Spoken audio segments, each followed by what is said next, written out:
Within his painting of Mona von Bismarck, Salvador Dalí hid the socialite's greatest secret in plain sight. Mona von Bismarck was the 20th century socialite that the fashion world named the best-dressed woman in the world. But there was more than chiffon in the folds of her gowns.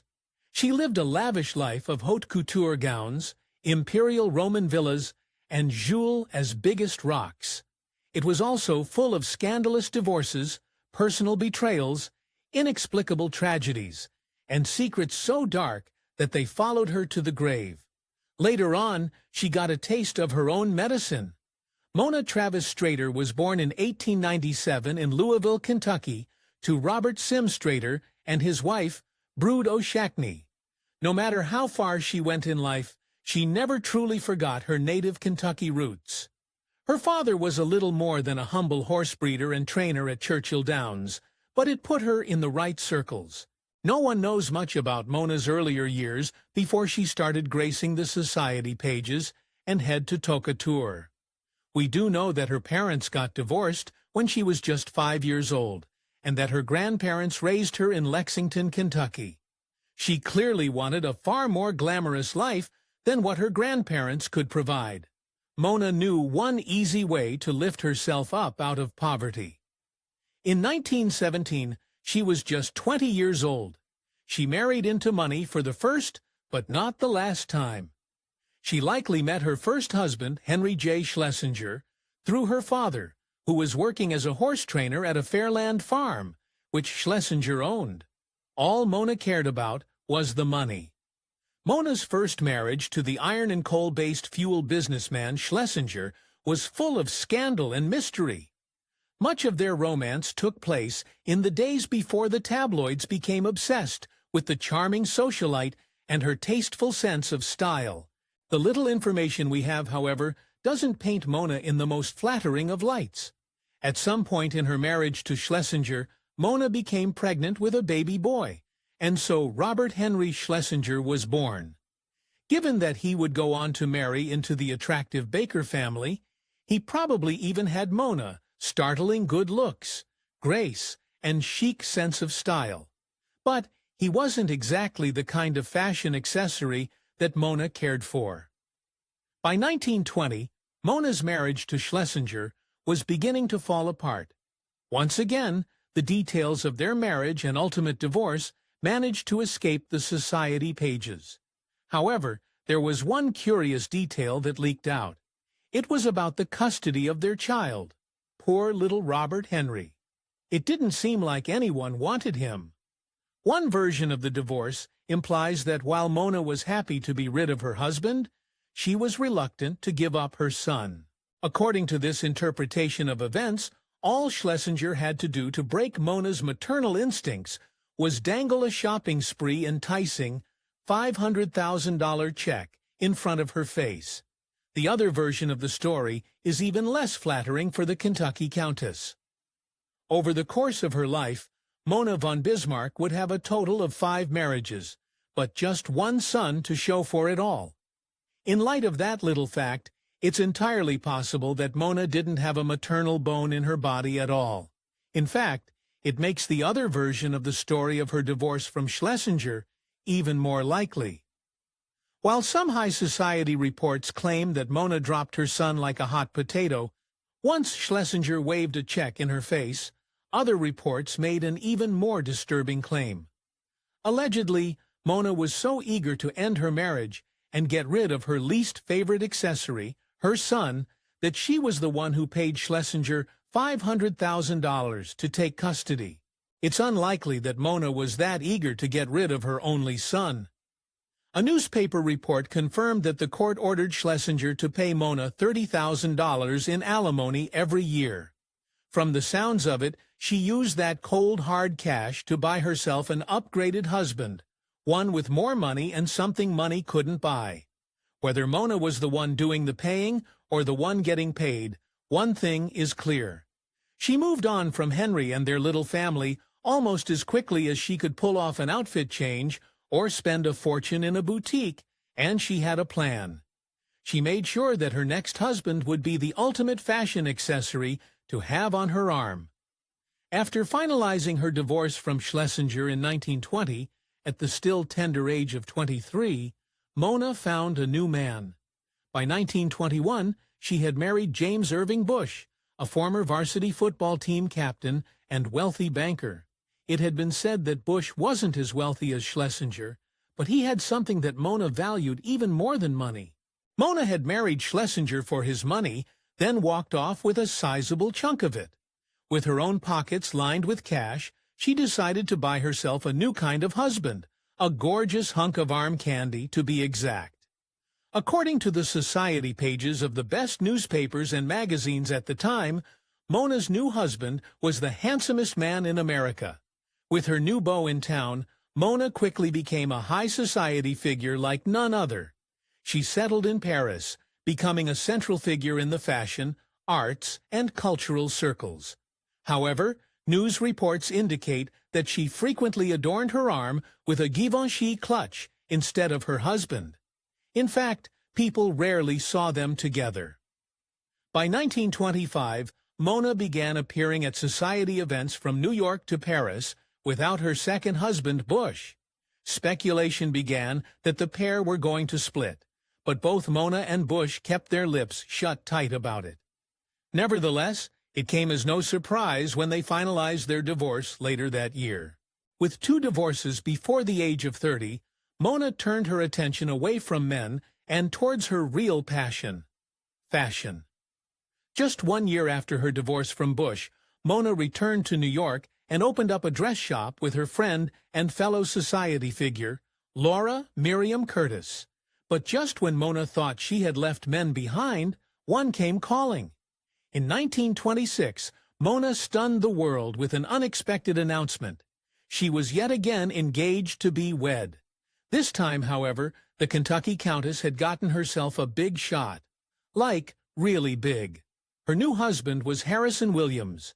He was a widower, and at 53, he was 24 years older than she was. However, his age was not the number she was focused on.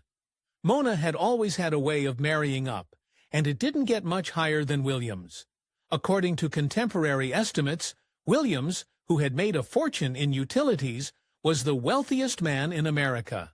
At the very least, he was among the first billionaires in the world. Exactly how did Mona manage to bag a billionaire? It sure became a topic of controversy. Throughout their marriage, both Mona and Williams shared little about the origins of their romance with anyone, and for good reason. Decades after their marriage ended in 1984, the New York Times shared the true story of how Mona managed to charm Williams. The story suggests that she would do anything for money, even betray a friend. According to the New York Times, at the time that Mona had met Williams, he was engaged to another woman, but not just any woman. Allegedly, Williams had proposed to Mona's business partner and dear friend, Laura Miriam Curtis. Unlike the couture gowns Mona loved to wear, her friendship with Curtis was clearly not priceless. Curtis was truly on cloud 9, planning her marriage to the reportedly wealthiest man in America. It was almost certainly going to be the biggest wedding of the century, unless Mona had something to say about it. Brimming with excitement, Curtis traveled to Paris to pick out the right dress for her big day, a day that would never come.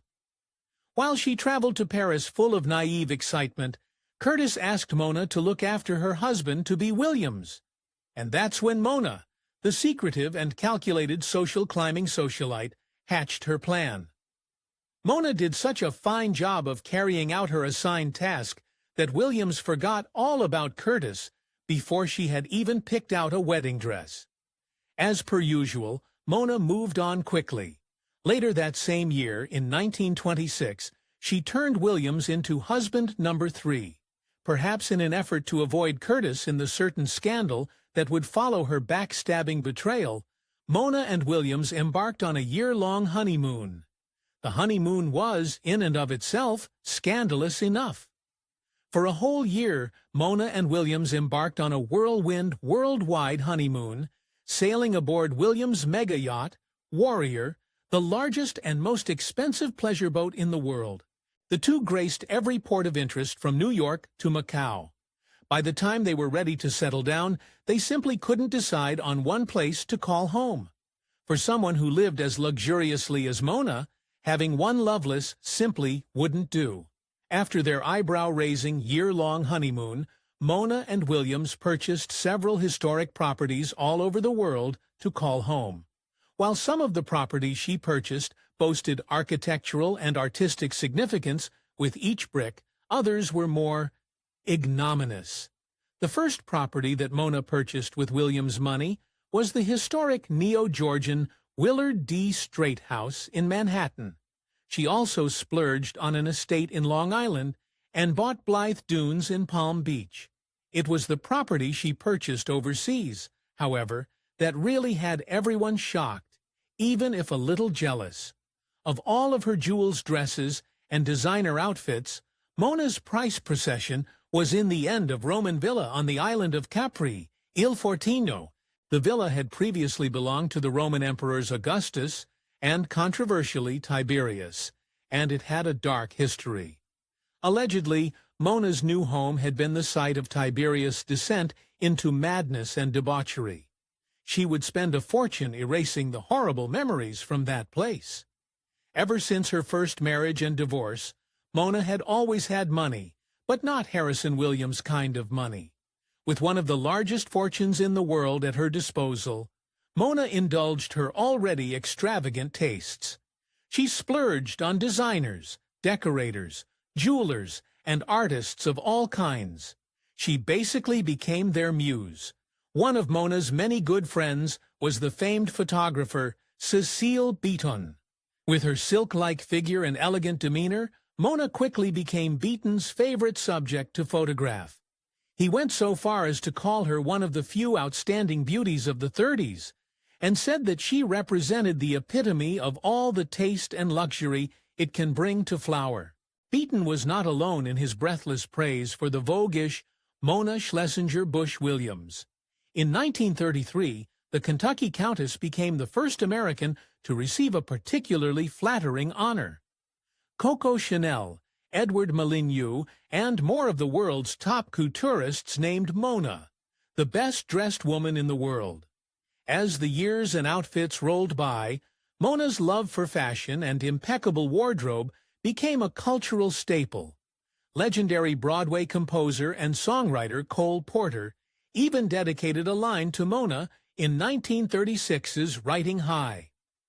"What do I care if Mrs. Harrison Williams is the best-dressed woman in the world?" Apparently, everyone cared. In the early 1940s, Mona bravely commissioned the surrealist painter Salvador Dalí to paint her portrait.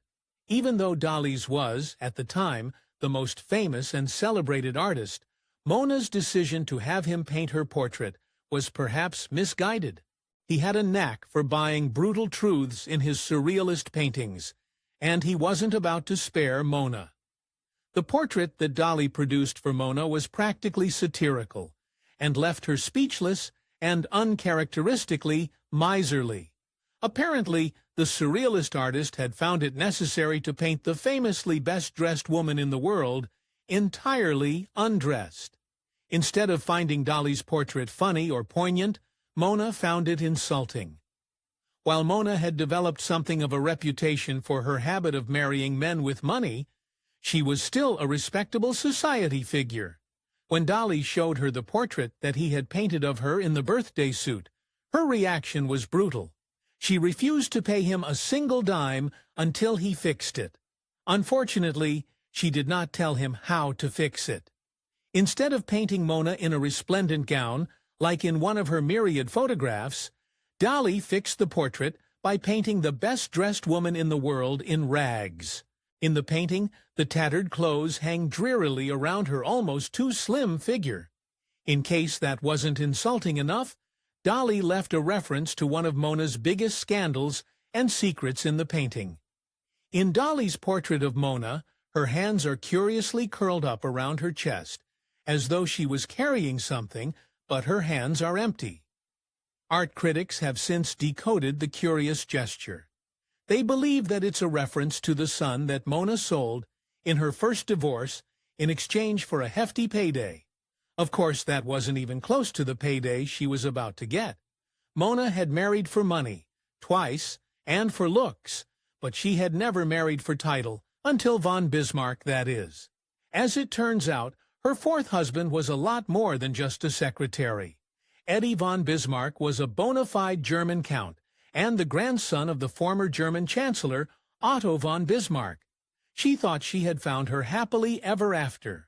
Whether it was love or title that brought them together, fate tore Mona and Eddie apart in 1970. After another 15 years of wedded bliss, Eddie von Bismarck passed on. However, even at 73 years of age, Mona was still one of the most eligible and elegant bachelorettes on the market, even if only for her fortune.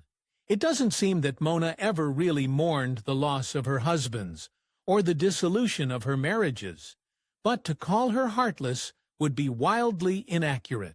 Mona had a big heart, for fashion designers that is, so when the world of fashion lost one of its biggest and most iconic names, Mona was simply inconsolable.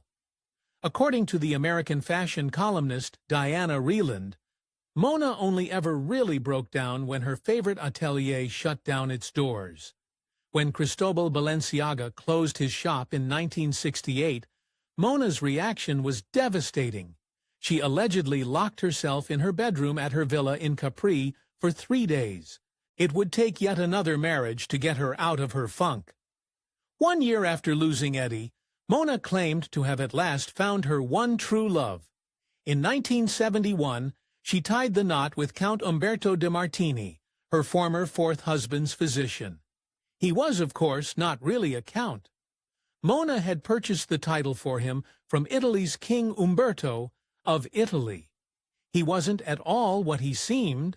With her first 3 marriages, Mona had always been the one marrying much older men. However, as she was getting on in years herself, most of the eligible bachelors were younger than she was. Like Umberto de Martini, he was a staggering 14 years younger than the wealthy and weathered Kentucky countess. That wasn't the only way in which the tables had turned. Mona and de Martini's marriage ended abruptly in 1979. While driving his sports car, de Martini accidentally crashed. However, in the wreckage, it became apparent that de Martini had flipped the script on Mona. He had only married her for her money, just as she had married Schlesinger, Bush, and Williams before. But there was more. He had been keeping a dark secret from her the whole time.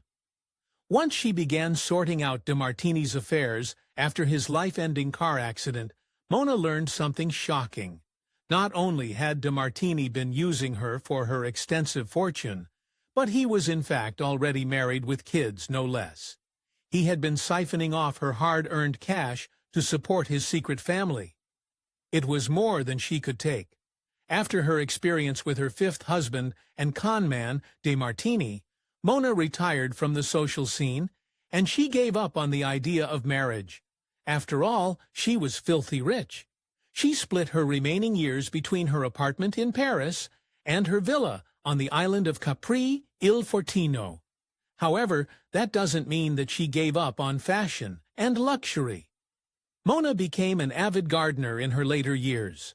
She imported magnolia trees and roses from Kentucky, which she tended to in linen Balenciaga shorts. She even had fresh water imported daily from the Italian mainland to sustain her growing gardens.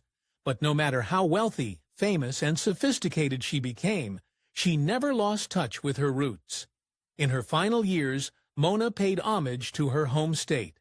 She donated various letters, papers, photos, jewels, dresses, and priceless works of art to various museums and galleries in Kentucky. More importantly than bringing the world to Kentucky, however, Mona brought Kentucky to the world. As one historian put it, she had always had that sense of hospitality. She carried a piece of Kentucky out into the world. Mona eventually passed away in 1983 at the age of 86, and she made sure her death was just as lavish as her life. With 5 husbands and a bevy of real estate, she could have laid down to rest anywhere. In the end, she chose to call Long Island her final resting place, where she is buried alongside her favorite husbands. 3 and their 4. Harrison Williams and Eddie von Bismarck. Of course, she was buried in a couture given chigon. If you enjoyed this Factinate video, give it a thumbs up and subscribe for more incredible stories. Want to say in who we cover next? Join our membership program through the link in the description for exclusive perks. Your support means everything to us. Thanks for watching, and we'll see you in the next one.